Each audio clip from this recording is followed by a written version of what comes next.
11ஆம் வகுப்பு கணிதம் அலகு 1 கணங்கள் தொடர்புகள் மற்றும் சார்புகள் பயிற்சி 1.1 ஆறாவது கணக்கு பார்க்கிறோம். n of p of a equal to 1024, n of a union b equal to 15 மற்றும் n of p of b equal to 32 எனில் n of a வெட்டு b காண்க என கேட்கப்பட்டுள்ளது. n of p of a என்பது உட்கணங்களின் மதிப்பை குறிப்பிடும். n of p of a விலிருந்து n of a வின் மதிப்பு என்னன்னு கணக்கிடுவதற்கான நிபந்தனை 2 power n. ஸோ அப்போ n of p of a இன் மதிப்பானது 1024 என கொடுக்கப்பட்டுள்ளது. 1024. இதிலிருந்து n of a இன் மதிப்பு என்னன்னு முதல்ல கணக்கிட்டுக்கலாம். n of a இன் மதிப்பு கணக்கிடுவதற்கான நிபந்தனை 2 power n. 2 power n of a equal to 1024. 1024 இரண்டின் மடங்குகளாக எழுதிட்டோம் அப்படின்னா அடிமானம் சமமாக இருக்கிறப்ப அடுக்குகளை ஒப்பிட்டு n of a இன் மதிப்பு என்னான்னு எழுதிக்கலாம். 1024 2ஆல் வகுக்கிறோம்.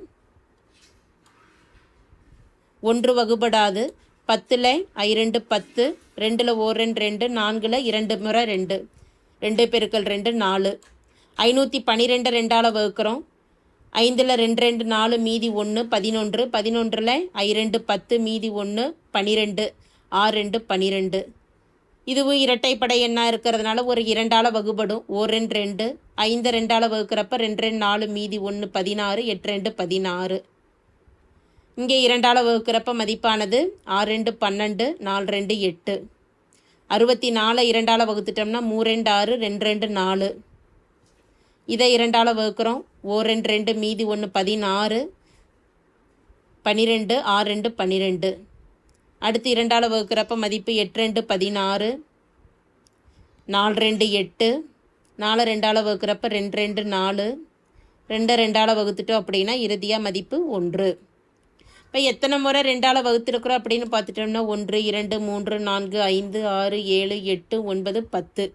1024 என்பதை 2 அடுக்கு 10 நாம் குறிப்பிடலாம். அடிமானம் சமமாக இருக்கிறப்ப அடுக்குகளை சமப்படுத்திக்கிட்டோம் அப்படின்னா n of a இன் மதிப்பானது 10 என கிடைத்துள்ளது. இதே போல் n of a union b 15ன்னு கொடுத்துருக்குறாங்க. n of p of b இன் மதிப்பு 32. n of p of b இன் மதிப்பானது 32 என கொடுக்கப்பட்டுள்ளது. உட்கணங்களின் எண்ணிக்கை அப்படிங்கிறப்ப p of n of b என்ன அப்படிங்கிறது கணக்கிடலாம். பியில் இருக்கக்கூடிய உறுப்புகளின் எண்ணிக்கையை கணக்கிட்டுட்டோம் அப்படின்னா 2 power n of bன்னு எழுதிக்கலாம். 32 2இன் அடிமானமாக வச்சு எழுதுகிறப்ப பார்த்துட்டோம்னா இதிலையே வகுத்துருக்குறோம். 32 2ஆல் வகுக்கிறப்ப எத்தனை முறை வகுப்பட்டுருக்குது? 5 முறை வகுக்கிறப்ப மதிப்பு 1ன்னு கிடச்சிருக்குது. எனவே 32 2இன் அடுக்கு 5ன்னு எழுதிக்கலாம். எனவே அடிமானம் சமம் என்பதால் அடுக்குகளை ஒப்பிடுறப்ப n of b இன் மதிப்பானது 5ற்கு சமம்.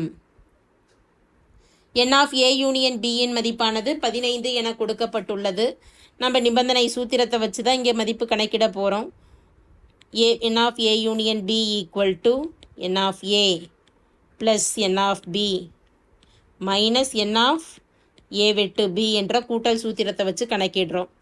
n of a union b இன் மதிப்பு 15, n of a இன் மதிப்பு 10 ப்ளஸ் n of b இன் மதிப்பு 5 மைனஸ் தேவையானது n of a வெட்டு b தான் வேணும். n of a வெட்டு b அப்படியே எழுதிக்கலாம்.